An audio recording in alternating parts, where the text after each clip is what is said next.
really quick. No, I can't stop right there. I have to go a little bit more. That's not true, nothing. Hold on. Okay, go ahead. Every civilization, every society, almost every individual will not survive a test of futuristic and modern standards. You will wash away all of history. And as you point out, all it takes, Stephen A., by the standards you gave me, is enough people offended. Ben Franklin has got to come down. That's the standard you gave me. But wait a minute. No, Will. Stephen A. Smith getting upset because he sees that Will Cain has confounded him. Brothers, look, let me make this very clear as well. I'm not saying that it's not okay to be offended by something. We should be vigilant by what's going on around us. But we also have to be able to place things in their proper context and to assess things based on the time period. And to also understand what's going to help us as opposed to what's going to be a waste of time. These are talking points that are concocted by super liberal Caucasians to make so-called blacks believe that little things are going to result in a big change in our society, in our quote-unquote communities, and they're not. Well, first of all, understand the answer that I gave you was predicated on your question. It fed off of your question. That's number one. Number two, and more importantly, what's dangerous about what you're saying, Will, is that you're omitting the absence of an impact that both myself and Max alluded to as it pertains to the black community. If somebody in this day and age took a certain position that supposedly was offensive, and we as a society with the Right, but Stephen A. Smith, look at the hand gesture that you made. You said supposedly was offensive. What you're really saying yet again is that the level of offense is determined by what the mainstream media is going to characterize as offensive. Because if the mainstream media tells you that a homosexual or lesbian or transgender is offended by something, then everybody is supposed to be incensed as well. But there are certain demographics who we know the mainstream media is not going to get behind as much. They're not going to get behind the so-called black man. They're just going to try to act like they do. The black man is used as a pawn by the super liberal media always. They care more about the homosexual, the woman, and the black woman and the transgender than they do the so-called black man. So I have to keep these things, with an understanding. Advent of social media and beyond, with the reach and the impact and the power to provoke change, did nothing, then your argument would be far more profound than it is when you bring up the 1920s or the 1930s and you say that nothing was done about it. Max brought it up, how there was a disenfranchised community, relatively voiceless and powerless, and pretty much, devoid of the ability to provoke change to that degree at that particular moment in time. Who's to say that folks didn't want change? Who's to say that folks didn't want those things eradicated? Of course they did, but they couldn't slaves get were it done. offended by their position in life. I have an answer for this, Will. It's the perfect is the enemy of the good argument. I've heard this argument used as it relates to Confederate generals. Of course, the treasonous traitors and the defense.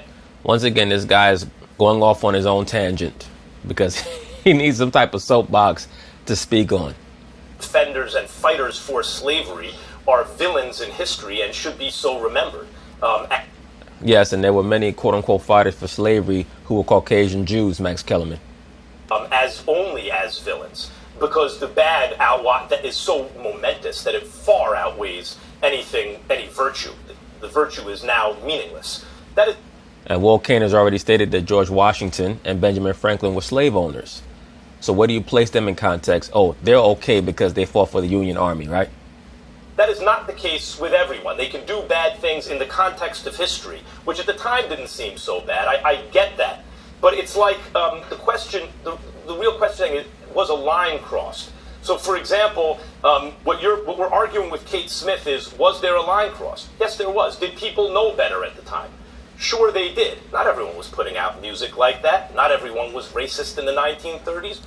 Well, once again, Max Kellerman, you're saying that people knew better back then. Are you saying that Paul Robeson did not know better back then? And I don't understand why Will Cain is not trying to push that aspect of that song being resung, because what that tells me is that that was a song that was written by someone else, and whatever record label Kate Smith was signed to, she was told to sing that song. And that happens with quote-unquote artists who are nothing but witches. Paul Robeson was another cultural Marxist witch as well.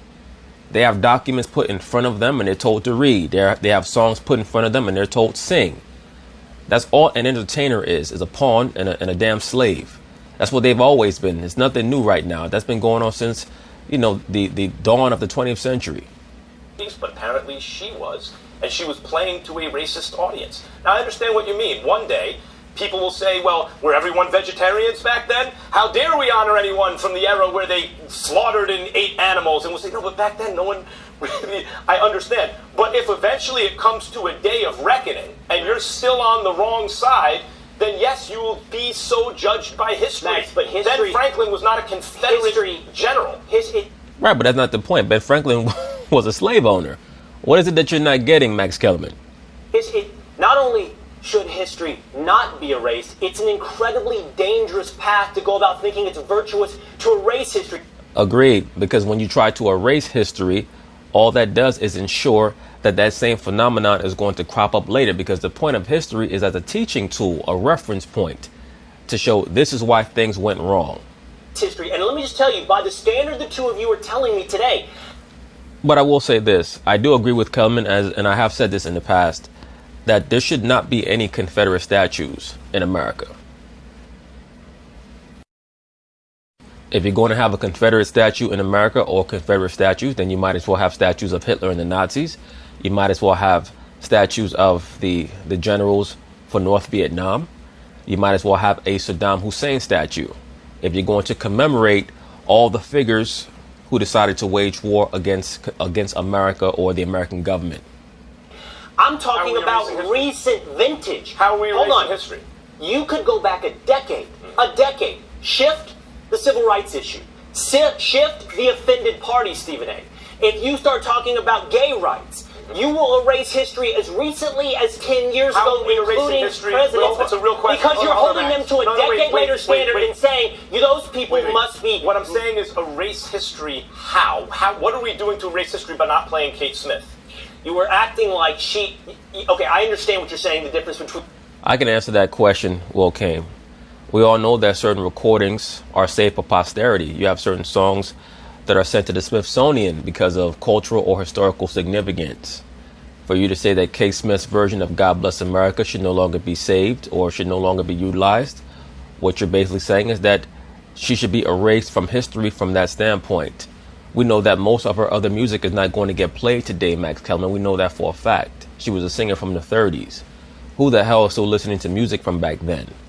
Where she could still be heard is in her version of God Bless America. We know that already. Between erase and honor, I totally understand. But if you go down this path, forget erase. You'll continue to malign. You will continue to villainize recent historical figures that I would feel fairly certain that almost everybody at this table would hold in high esteem and wouldn't pass the standard of a decade passing.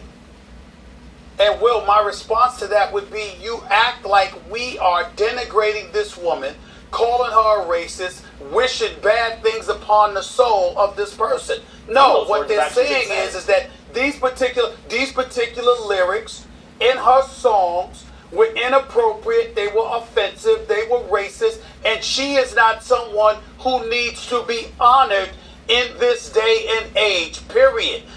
Stephen A. Smith, we're in the age of Me Too. Once again, be very careful, because there are many quote-unquote rap lyrics that can be considered quote-unquote misogynist, especially by some of your favorite rappers, whether it be Tupac, Biggie, Wu-Tang, Redman, Nas, etc.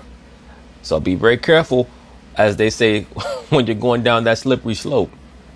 That's what you're saying. You're stopping there. You're stopping there because, again, to go any further is to go far deeper than we're prepared to go on this particular show. Well, if you're not prepared to go that deep, you should not touch on the topic then.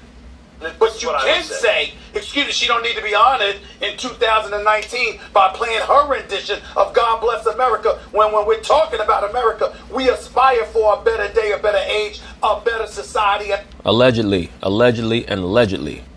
So-called black people seem to aspire for those things more than any other race, and our people are always at the bottom. Maybe we should spend more time focusing on ourselves and one another rather than some fat broad who died 33 years ago. As a whole than what she was depicting at that time. And I would say that even go back 10 years, Will, if it's an issue of gay rights, say, and it was not popular enough. It wasn't polling well enough. And so public figures were against gay rights. I know 10 years ago, I, at the time, could see clearly what was right and what was wrong, and there were many people like me, even if we were in a minority. Well, of course, Max Kellerman, because you're a super liberal Caucasian Jew. But at the end of the day, Will Cain is trying to bring up Barack Obama's history on quote-unquote gay rights. It's very obvious that the reason why he alleged to have not been as ardently for gay rights as he ended up being is because he was trying to make sure that he built up his image and his cult of personality for so-called black people to help them understand that, you know, he was not someone who was going to bring a lot of overtly super liberal Caucasian ideologies into the White House per se. But we all know Barack Obama, he swings to that side anyway. But he had to put up a good act. That's the only reason why he claimed to not be fervently for quote-unquote homosexual empowerment. As soon as he got into the White House, I mean, it became the Rainbow House. And so if people feel differently about it now, then I would say good for them for growing, and shame on them for the position they held 10 years ago. And, to your point then, their statues, their honorifics should come down as well. It depends, right? Will Cain got these dudes confounded. We can put a case. What are you saying, Will? Let me hold it, Should Max. the bad guys just get away with it? So what? You're asking me and Max. Will, what are you suggesting should be done? I think he's pretty much already made it plain what he's suggesting. He's suggesting that the landmarks should stay because he believes that they have historical significance. I also believe that, Will Cain is trying to push this angle because he does not want the Caucasian from years past to be overly castigated. But his overall point is a relatively pertinent one. From my perspective, I want a lot of these things that are not that significant. Kate Smith's song is not significant enough to be removed. Her version of God Bless America is not significant enough to the so-called plight of black people for us to be concerned about scratching that from the record. That's my stance on it. Okay. I'm suggesting it's an absolute and utter fool's errand to go back through history, decades, someone who's been passed away for 30 years, incidents which occurred 8 decades ago, and apply modern historical standards to something you can almost reach a century. I'm suggesting that your standard, yours, only requires a handful of people to be a little outraged to go back and tear statues down. And I'm telling you that by your standard, President Obama's statues would not stand to today's standards when it comes to gay rights. Stephen and that to me is that's absolute. fair. That's fair. That's fair. But my response would be, Will, that's. Now, brothers, did you hear that? Now, Will Cain says, or at least he stated, that Barack Obama's track record when it comes to gay rights is not a good one, at least when held or viewed in the context of how homosexuals in America are viewed today. Max Kellerman responded with, "What are you talking about? Barack Obama got rid of Don't Ask, Don't Tell." And that plays into the point that I stated about Obama in the first place. The reason why Obama never overtly tried to align himself with the homosexual movement was because he was campaigning and he had to build up his cult of personality amongst so-called blacks.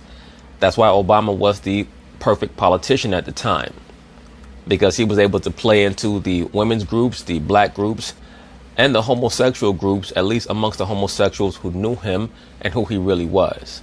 It wasn't until he got into the White House that he was able to actually be the person that he wanted to be when it comes to promoting quote-unquote alternate lifestyles. That's pretty damn easy for you to say because you're not the offended party. It's real easy for the person or the group that's not the offended party to take that position. And That's based on the supposition, Stephen A. Smith, on your part, that so-called black people or all blacks will be offended by Kate Smith or her version of God Bless America. That's an assumption on your part. Let me just really, you're going. Will is latching on. There will always be an offended party, though, Stephen A. And they'll make that argument to you one day as well. Will is latching on to the point. It doesn't appear to be with people that look like you, Will. Will is latching. Once again, Stephen A. Smith stepping in it.